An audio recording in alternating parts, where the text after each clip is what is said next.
राधे राधे, जय माता की भक्तों।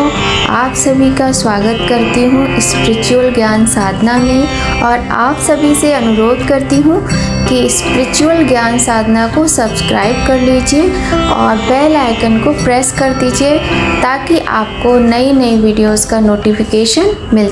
भैया दूज, जिसे भाई दूज भी कहा जाता है, भारतीय त्योहारों की एक महत्वपूर्ण परंपरा है जो भाई बहन के रिश्ते को समर्पित है। इस त्योहार का आयोजन बेटियों के और बेटों के बीच प्रेम को, सम्मान को दर्शाने के लिए किया जाता है और ये एक पौराणिक पर्व है। भाई बहन के प्रेम का प्रतीक और सम्मान और सुरक्षा के प्रतीक के रूप में मनाया जाता है। पौराणिक कथाओं और धार्मिक ग्रंथों में इस पर्व का विशेष महत्व बताया गया है। भारतीय संस्कृति में भाई बहन के रिश्ते को अत्यंत पवित्र माना जाता है और भैया दूज इसी रिश्ते को पूरा करने का पर्व है। भैया दूज की पौराणिक कथा कई रूप में प्रचलित है, लेकिन सबसे प्रिय कथा जो है, सबसे अधिक लोकप्रिय कथा है, वह यमराज और उनकी बहन यमुना जी की है। कहा जाता है कि एक बार यमराज अपनी बहन यमुना जी से मिलने उनके घर आए थे। जय माता की राधे राधे भक्तों, कैसे हैं आप सभी लोग? आशा करते हैं सभी लोग बहुत अच्छे होंगे। बताने के लिए कमेंट में जय माता की राधे राधे अवश्य ही लिखिएगा। तो सबसे पहले स्पिरिचुअल ज्ञान साधना के सभी भक्तों को भाई दूज के पावन पर्व की, यम द्वितीया के पावन पर्व की हार्दिक शुभकामनाएं। आज की वीडियो में हम आपको भैया दूज की बहुत ही सुंदर पौराणिक कथा सुनाएंगे। कथा बहुत अधिक सुंदर है, सभी लोग इस कथा का श्रवण अवश्य ही कीजिएगा। इस कथा को सुनने से हमारे भाइयों की रक्षा होती है और भगवान की हमें प्रसन्नता प्राप्त होती है। यमुना जी ने अपने बड़े भाई को बहुत ही प्यार और सत्कार से उनका स्वागत किया और इन्हें स्वादिष्ट भोजन बनाया। इस अवसर पर यमराज ने अपनी बहन को क्षमा कर दिया। जो भाई इस दिन अपनी बहन के घर भोजन करेगा, उससे तिलक करवाएगा, उसे मृत्यु का भय नहीं रहेगा। इस प्रकार यह पर्व भाई की लंबी उम्र और सुख समृद्धि की कामना के साथ मनाया जाता है। भैया दूज का पर्व कार्तिक मास के शुक्ल पक्ष की द्वितीया तिथि को मनाया जाता है। इस दिन बहनें रोली और अक्षत से अपने भाई का तिलक कर अपने भविष्य के लिए आशीष देती हैं। भैया दूज की कथा अब हम आपको सुनाते हैं, तो सुनिए। भैया दूज के संबंध में एक पौराणिक कथा इस प्रकार है। सूर्य देव की पत्नी संज्ञा से 2 संतानें थीं, पुत्र यमराज और पुत्री यमुना।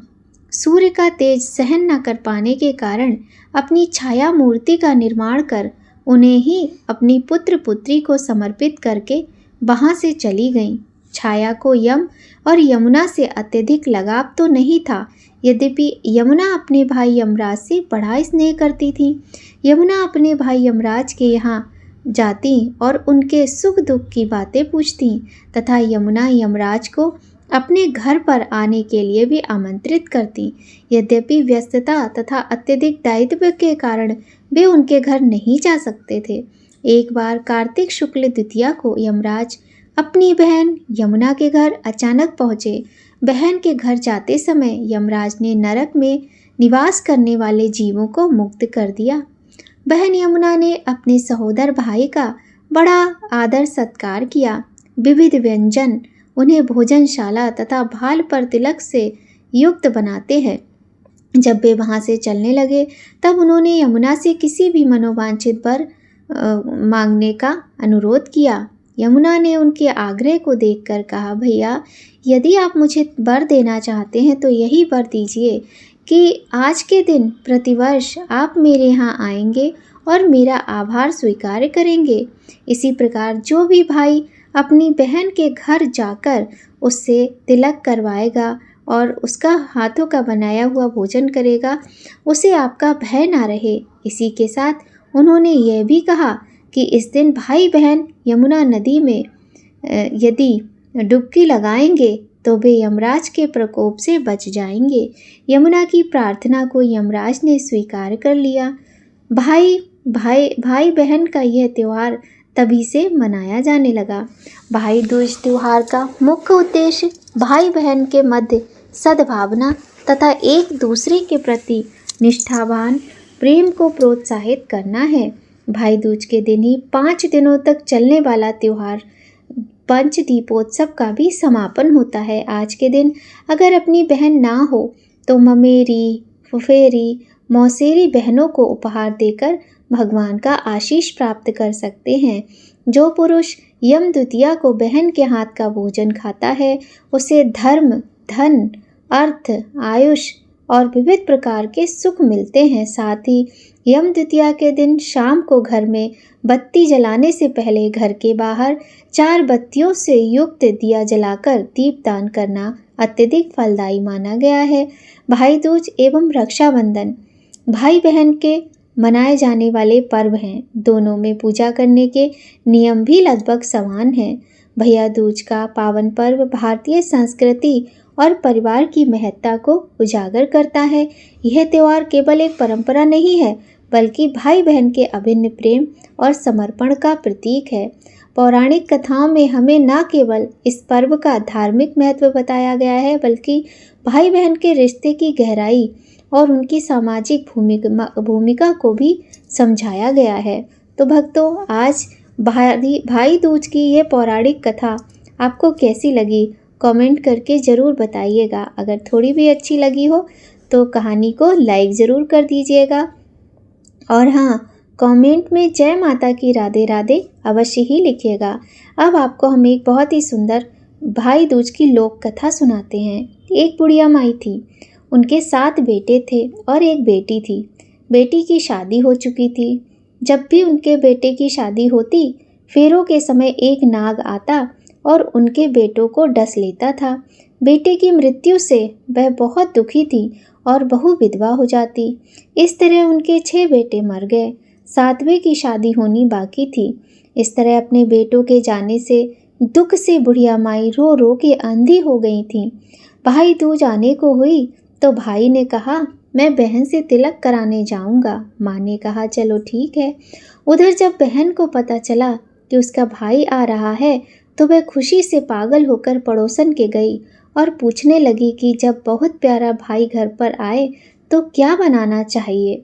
पड़ोसन उसकी खुशी को देखकर जलबुन गई और कह दिया कि दूध से रसोई लेप और चावल घी में पका। बहन ने ऐसा ही किया।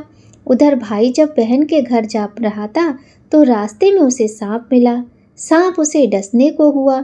भाई बोला, तुम मुझे क्यों डस रहे हो? सांप बोला, मैं तुम्हारा काल हूँ और तुमको डसना जरूरी है। भाई बोला, मेरी बहन मेरा इंतज़ार कर रही है। मैं जब तिलक करा के वापस लौटूंगा तब तुम मुझे डस लेना। सांप ने कहा, भला आज तक कोई अपनी मौत के लिए लौट के आया है जो तुम लौटोगे? भाई ने कहा, अगर तुम्हें यकीन नहीं है तो तू चल मेरे झोले में बैठ जा। जब मैं अपनी बहन के तिलक कर लूँ तब तू मुझे डस लेना। सांप ने ऐसा ही किया। भाई बहन के घर पहुँच गया। दोनों बड़े खुश हुए। भाई बोला, बहन जल्दी से खाना दे दो, बड़ी भूख लगी है। बहन क्या करे, ना तो दूध की रसोई सूखे और ना ही घी में चावल पके।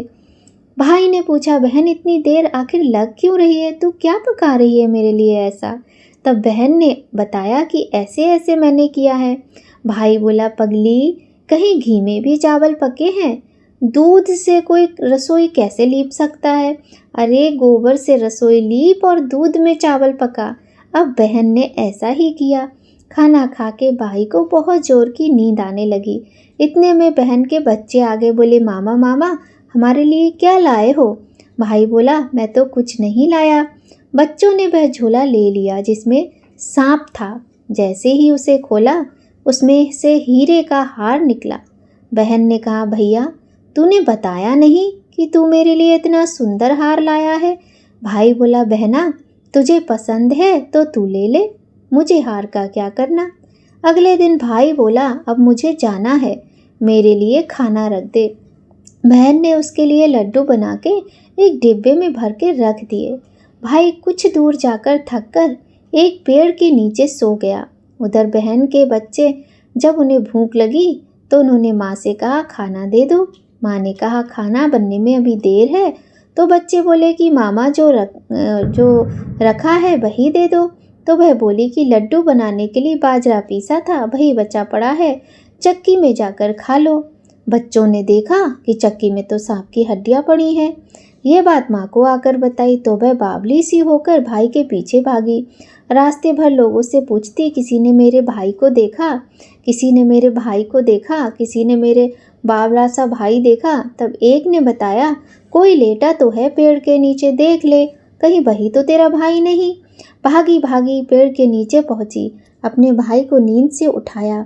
भैया भैया, कहीं तूने मेरे लड्डू तो नहीं खाए? भाई बोला, ये ले तेरे लड्डू, नहीं खाए मैंने। ले दे के लड्डू ही तो दिए थे, उसके भी पीछे पीछे चली आई। बहन बोली, नहीं भाई, तू झूठ बोल रहा है, जरूर तूने खाया है, अब तो मैं तेरे साथ चलूंगी। भाई बोला, तू ना मान रही तो चल। फिर चलते चलते बहन को प्यास लगी। वह भाई को कहती कि मुझे पानी पीना है। भाई बोला, अब मैं यहाँ तेरे लिए पानी कहाँ से लाऊं? देख तू कहीं चील बनकर उड़ जा और जा पानी पी के आ जा। तब बहन वहाँ गई और हंसी मजाक की बात छोड़कर और पानी पीकर लौट रही थी तो रास्ते में देखती है कि एक जगह ज़मीन में 6 शिलाएं गड़ी हैं और एक बिना गड़े रखी हुई थी। उसने एक बुढ़िया से पूछा, ये शिलाएं कैसी हैं? उस बुढ़िया ने बताया कि एक बुढ़िया है, उसके 7 बेटे थे, 6 बेटे तो शादी के मंडप में ही मर गए, तो उनके नाम की ये शिलाएं ज़मीन में गड़ी है। अभी 7वें की शादी होना बाकी है, जब उसकी शादी होगी तो वह भी मंडप में ही मर जाएगा, तब ये 7वीं शिला भी ज़मीन में गड़ जाएगी। ये सुनकर बहन समझ गई, ये शिलाएं किसी और की नहीं बल्कि उसके भाइयों के नाम की हैं। उसने उस बुढ़िया से अपने 7वें भाई को बचाने का उपाय पूछा। बुढ़िया ने उसे बतला दिया कि वह अपने 7वें भाई को कैसे बचा सकती है। सब जानकर वह वहाँ से अपने बाल खोल कर पागलों की तरह अपने भाई को गालियाँ देती हुई चली। भाई के पास आकर बोलने लगी, तू जलेगा, कुटेगा, मरेगा। भाई उसके ऐसे व्यवहार को देखकर चौंक गया, पर उसे कुछ समझ नहीं आया। इसी तरह दोनों भाई बहन माँ के घर पहुँच गए। थोड़े समय के बाद भाई के सगाई होने लगी, उसकी विवाह तय हो गया। जब भाई को सेहरा पहनाने लगे तो वह बोली, इसको क्यों सेहरा बंधेगा? सेहरा तो मैं बांधूंगी, ये तो जलेगा मरेगा। सब लोगों ने परेशान होकर सेहरा बहन को दे दिया। बहन ने देखा उसमें कलगी की जगह सांप का बच्चा था। बहन ने उसे निकाल के फेंक दिया।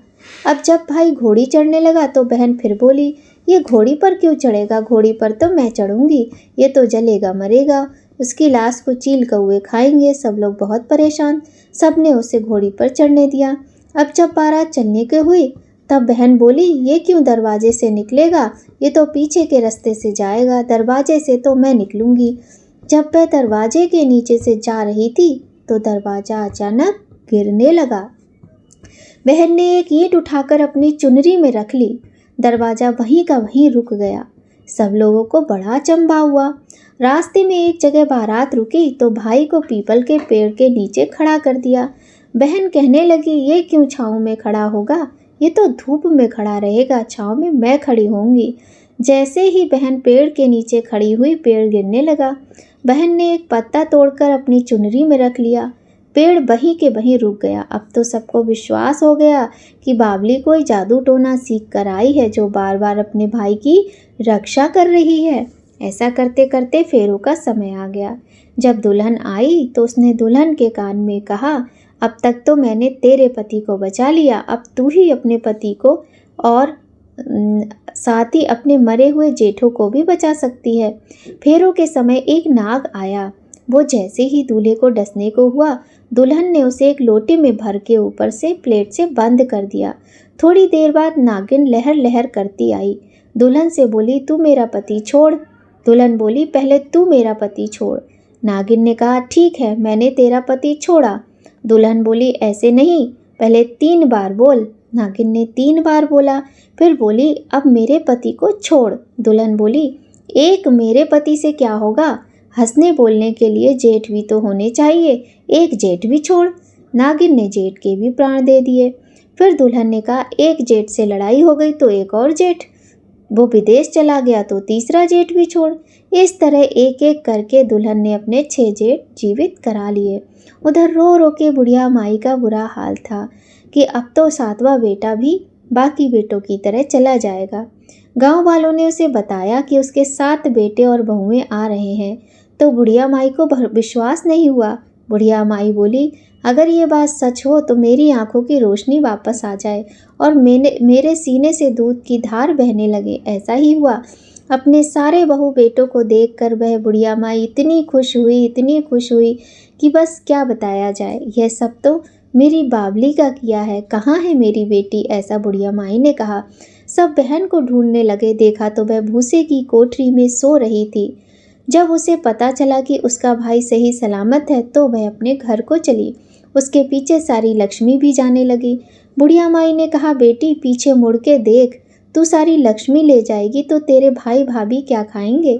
तब बहन ने पीछे मुड़ के देखा और कहा, जो माँ ने अपने हाथों से दिया वही मेरे साथ चल, बाकी जो है वह सब भाई भाभी के पास रहे। इस तरह एक बहन ने अपने भाई की रक्षा की।